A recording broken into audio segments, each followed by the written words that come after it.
출애굽기 강의를 마치고요. 이제 오늘부터는 산상수훈 강의를 시작하려고 합니다. 산상수훈은 예수님께서 산에 오르셔서 Sermon on Mount 이렇게 이야기하죠. 산에 오르셔서 전하신 말씀을 우리가 산상수훈 이렇게 말하는데요. 정확하게는 마태복음 5장에서 7장까지의 말씀을 가리켜서 산상수훈 혹은 산상설교라고 이렇게 부릅니다.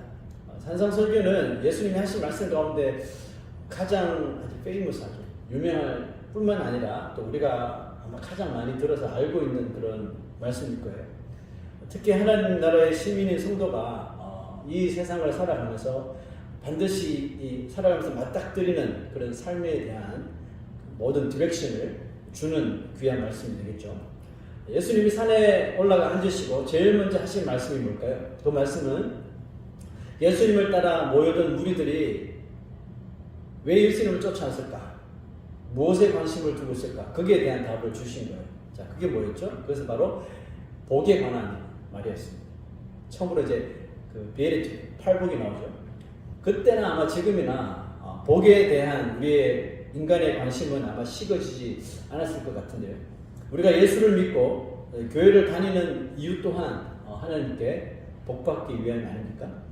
하나님은 복의 근원이시라고 말하잖아요. 하나님은 복의 근원이신데 하나님의 자녀인 우리가 저는 복에 관심 없어요. 복에 관심을 주지 않는 것은 어떻게 보면 올바른 신앙이 아닌 거죠. 자, 민수기 6장 24절 25절 보시죠. 시작. 여호와는 내게 복을 주시고 너를 지키시기를 원하며 여호와는 그 얼굴로 내게 비추사 은혜 베푸시기를 원하며. 그렇죠. 여호와는 내게 복을 주시기를 원하신다. 그렇죠? 하나님은 우리에게 복 주시기를 원하신다고 약속하시는 거예요. 그러므로 그분을 믿는 우리는 자나깨나 복 받는 일에 우리의 마음을 두어야 하는 것이죠. 왜냐하면 우리는 하나님이 주시는 그 복을 통해서 행복을 얻는 존재이기 때문에 그렇습니다.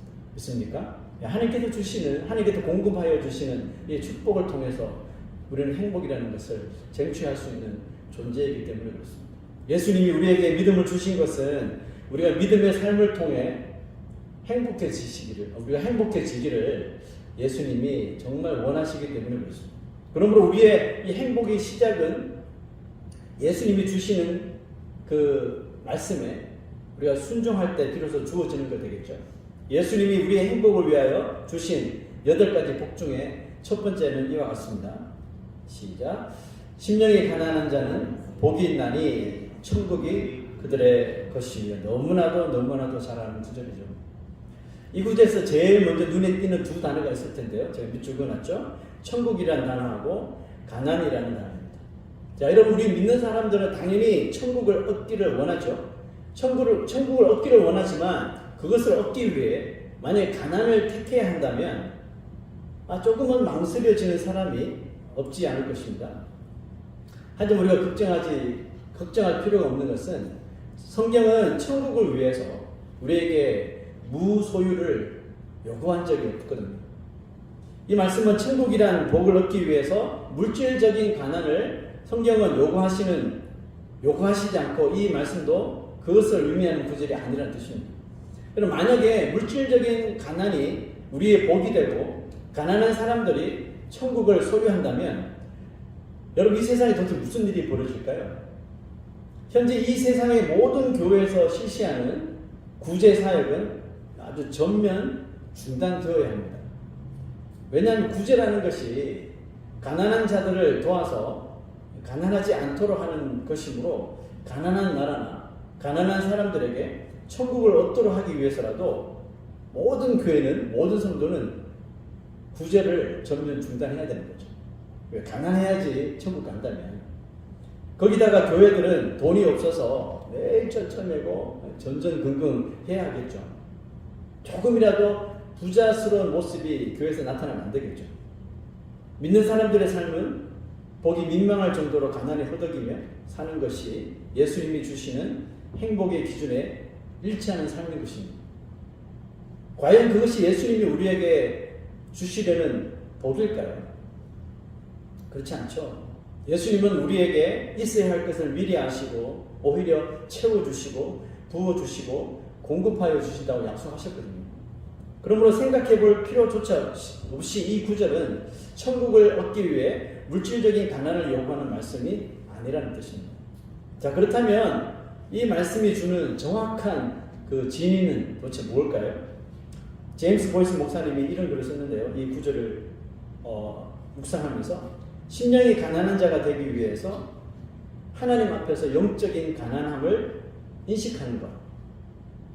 수로 시작해서 나아가서는 아예 자신이 하나님 앞에서 영적으로 완전히 bankruptcy, spiritual bankruptcy, 영적으로 파산 상태에 있는 자임을 깨닫고 아는 자가 되는 것이다. 맞는 말이죠.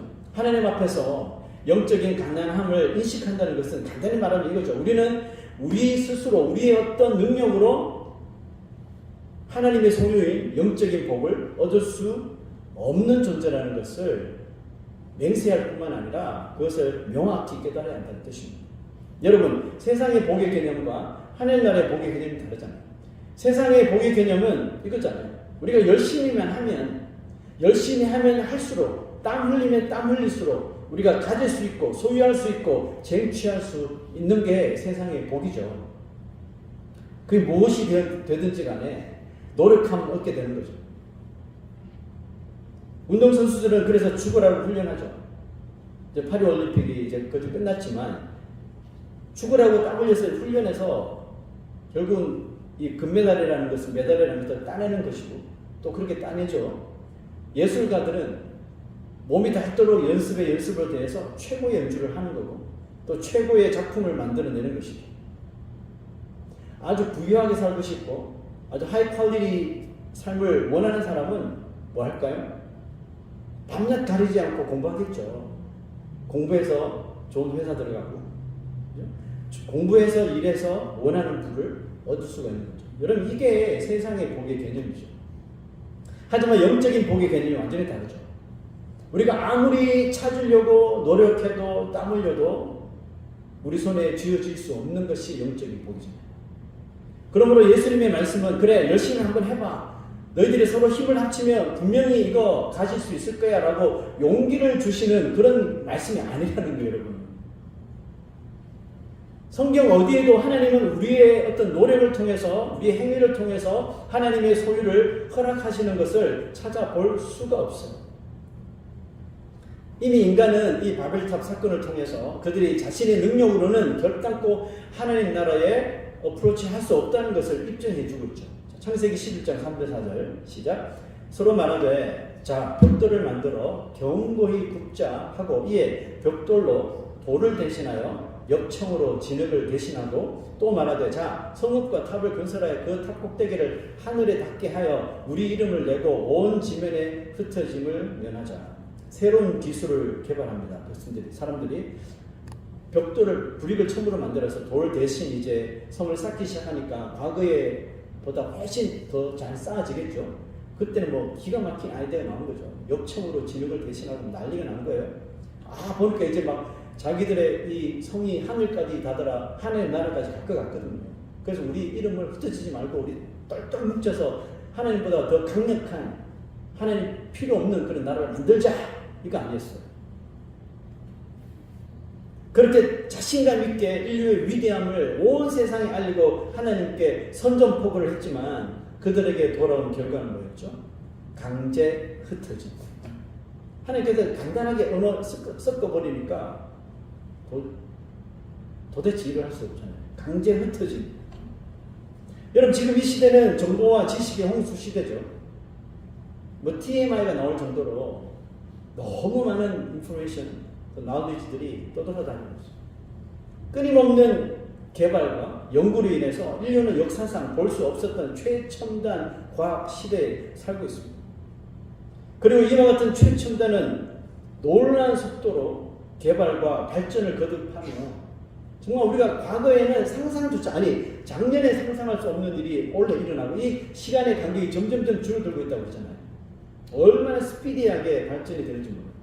새로운 문명과 새로운 삶을 우리 인류에게 안겨주고 있고 또 앞으로 더 많이 안겨줄 겁니다. 이 정도로 인간의 능력이 과거에 비해서 엄청나게 개발되고 상상할 수 없는 세상을 만들어낼 정도가 되었으니 이제 지구에서 못 살겠다. 화성에 가서 거기 기지를 만들어 놓고 거기 공기 불어넣고 살자. 뭐 지금 여기까지 나오고 있잖아요. 뭐 실현 단계까지 막 가고 있잖아요. 이 정도로 상상할 수 없는 문명을 만들고 세상을 만들어낼 정도가 되었으니 이제 하나님도 이전에 가지셨던 인류를 향해 가지셨던 생각을 조금은 바꿔 주실까요? 뭐 이런 거죠. 와, 너희들 진짜 대단하다. 이제는 나의 도움이 없이도 너희들 스스로 충분히 잘 해낼 수 있을 것 같아. 힘내라고 하실까요? 천만의 말씀이죠. 인간의 삶의 수준이 상상할 수 없을 만큼 높아지고 그들의 지식이 바다처럼 넓어져도 우리 인간은 여전히 무한하신 하나님께 근접조차 할 수 없는 아주 유한한 인간일 뿐인 거예요. 우리는 그런 피조물인 거예요. 영원히 하나님 나라 가기 전까지. 우리의 기술과 능력으로 보이지 않는 하나님과 그의 나라를 볼 수 있는 것은 여전히 불가능하고 영원히 불가능하죠. 믿는 사람들이 구원받고 죽어야지만이 눈으로 볼 수 있는 나라가 하나님 나라인 거죠. 우리 인생이 전능하신 하나님을 만나고 그의 나라를 볼 수 있는 유일한 길이 있다면 뭘까요? 하나님이 우리에게 먼저 보여주실 때만 가능한 거죠. 아멘? 아멘이죠. 그 유일한 길에 대하여 지금 예수님이 그 디렉션을 제시하신 거예요. 뭔가 떡얻어 먹으려고 뭔가 복 받으려고 찾아온 우리들에게 아니 너희들 노력, 너희들 기술, 너희 능력 절대 못해. 그렇지만 한 가지 길이 있어. 그 유일한 디렉션을 제시하셨는데 그게 뭐예요? 심령이 가난한 자는 복이 있나니 천국이 너희 것일 거야. 심령이 가난해지기 위해서 우리에게 필요한 것이 있다면 뭘까요? 심령이 가난해지기 위해서 우리에게 필요한 것은 becoming empty, 비워지는 것이죠. 우리가 하나님의 복과 은혜로 채워지기 위해서는 먼저 비워짐이 있어야 한다는 거죠. 찬송가도 그런 가사가 있잖아요. 빈손 들고 나아가 십자가를 붙들고. 왜 하필 빈손 들고 나아가라고 했을까요? 꽉 채워진 손으로 뭔가를 얻을까 생각하지 말라는 것이죠. 양손 한가득 무언가를 내가 세상의 것들을 쥐고 있으면서 하나님 앞에 달라고 나오는 것은 정말 인간적인 교만이며 욕심이며 무엇보다 이것은 인간의 무지죠, 무지. 사람들이 믿는 사람으로 개종이 되는 현상을 보면 하나같이 공통된 시점이 있죠. 믿음을 갖지 못했을 때는 항상 보면 자신에게 무언가 채워져 있어요. 그죠? 그것이 지식이 되기도 하고, 뭐 물질이 되기도 하고, 외모가 되기도 하고, 배경이 되기도 하고, 자존심이 되기도 하겠죠. 이렇게 무언가 채워진 채로는 미안하지만 절대로 하나님을 믿을 수가 없습니다. 아람의 군대 장관이었던 나아만의 문둥병이 어떻게 치료되었습니까? 엘리사가 명령한 대로 했기 때문이죠. 그 명령이 뭐죠? 요단강에 가서 7번 몸을 담그라는 거잖아요. 무슨 의미입니까? 싹 다 비우라는 거죠. 너 지금 너가 가지고 있는 포지션, 네가 지금 가지고 있던 금과 은, 뭐 물질에 대한 거 싹 다 버리고 하나님 앞에서 다 깨끗이 비우라는 뜻 아니에요? 완전히 그 더러운 똥물 같은 요단강에 너의 모든 것들을 다 비워라. 그죠? 7번 잠그라 그랬어요. 몸을 완전히 잠그라는 거죠. 물 아래로 들어가라는 뜻이잖아요. 지금까지 네가 추구하고 가졌던 자랑하고 움켜쥐고 있는 모든 것들을 다 내려놓고 너 자신을 온전히 하나님께 커밋해라. 맡기라는 거잖아요. 나만이 그렇게 했나요? 처음에는 콧방이 탁 꼈죠. 뭐 저런 인간이다. 지가 잘나면 잘났지. 감히 아람 군대 장관이 나에게 이래라 저래라. 우리나라에 얼마나 멋진 강이 있는데 저 더러운 요단강에 몸을 택도 안 되는 핑. 그래서 자신이 전에 돌아가려고 했죠. 그러다가 결국 몸종의 이야기를 듣고 굴복합니다. 그리고 요단강물에 몸을 7번 담그었을 적에 어린아이 피부와 같은 피부 나오죠.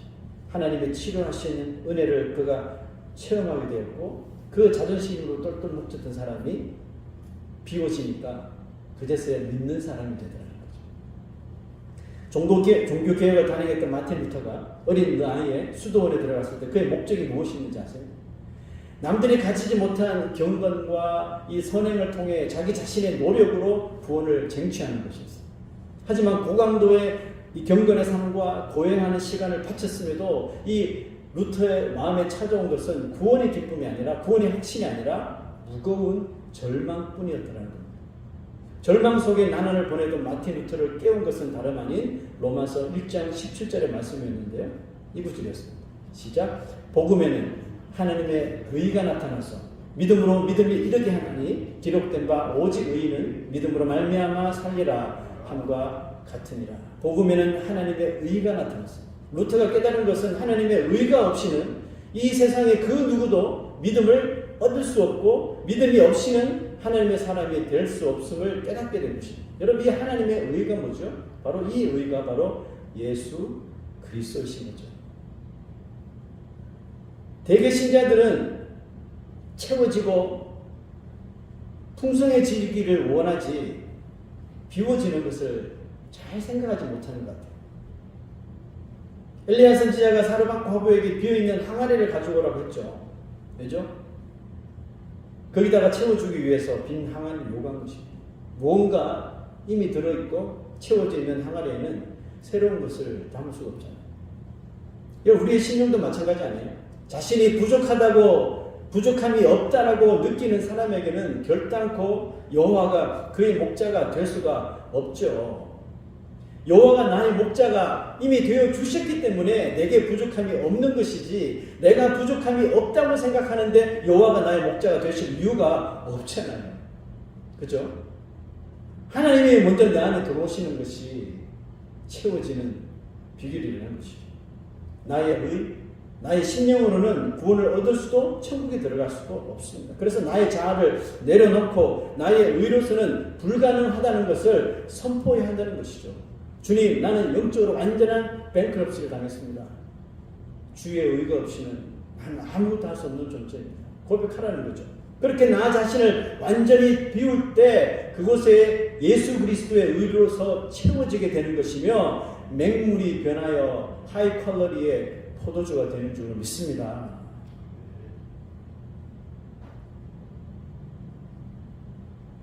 나의 의가 아닌 오직 그리스도의 의로 우리는 구원받고 그렇게 원하는 천국에 들어갈 수 있는 것입니다.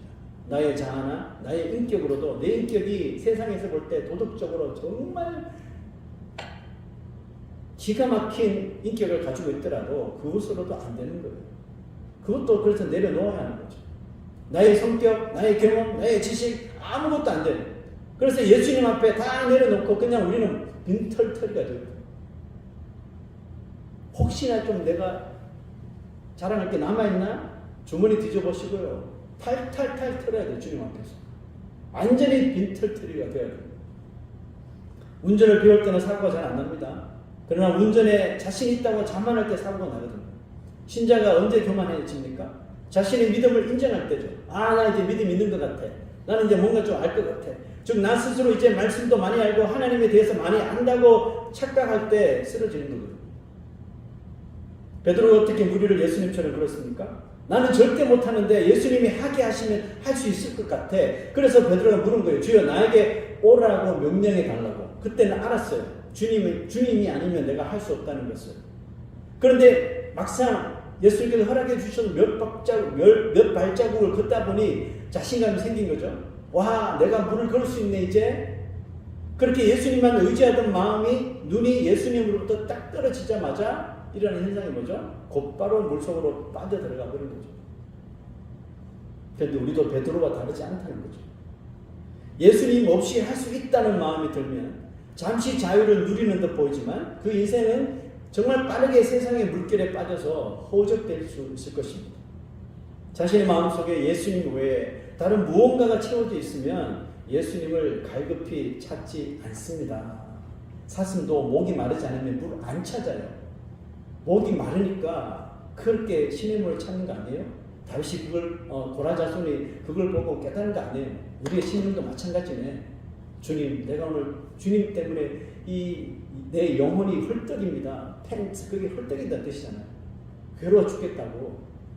주님 생수유강을 나에게 허락해 달라. 고라 자손도 그렇게 외쳤지 않습니까? 여러분, 정말 여러분 매일매일 예수님을 갈급히 찾으시는 분인가요? 정말 목 놓아 애타게 그 고라 자손들처럼 살아계신 하나님 만나기를 갈구하시는 분입니까? 여러분은 심령이 가난한 자입니까? 혹시 나는 부족함이 없는데 라고 마음속으로 생각하면서도 입으로만 여호와는 나의 목자시니라고 하지 않습니까? 자신은 부족함이 없이 살려고 세상의 것으로 마음에 가득히 채워 놓았으면서도 나는 주님이 필요합니다 라고 외식적으로 고백하진 않습니까?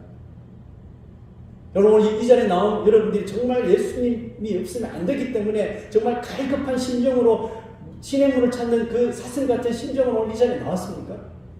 정말 오늘 이 빈손으로 와서 주님께서 베풀어 주신, 주님께서 우리 혀에 조금 찍어 주시는 그 은혜를 맛보기 위해서 그것으로 충분합니다 하면서 이 자리에 나오신 거 맞습니까?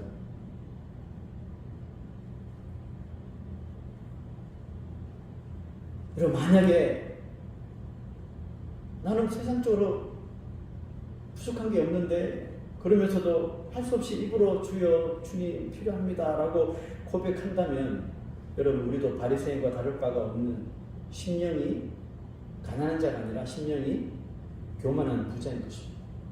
심령이 부자인 자에게 천국은 열리지 않습니다. 심령이 가난한 자를 믿음으로 부유하게 해 주실 때만이 우리에게 천국의 복이 임하게 될 줄로 믿습니다. 심령이 가난해지기 위해서 자신의 심령을 날마다 비우는 삶을 사시기를 부탁합니다. 세상은 채우고 채워야 행복이라고 생각하지만 영적인 삶은 그 역설적이죠. 우리의 심령이 예수 그리스도를 위해 최대한 깨끗하게 완전 빈털터리로 비워지는 삶이 바로 영적인 행복의 시작이라는 것입니다. 하나님의 의가 나에게 나타나서 우리에게 그 강한 믿음을 주시고 그 믿음으로 말미암아 매일매일 천국을 경험하고 천국을 살아가는 저와 여러분 되시기를 주의 이름으로 축원합니다.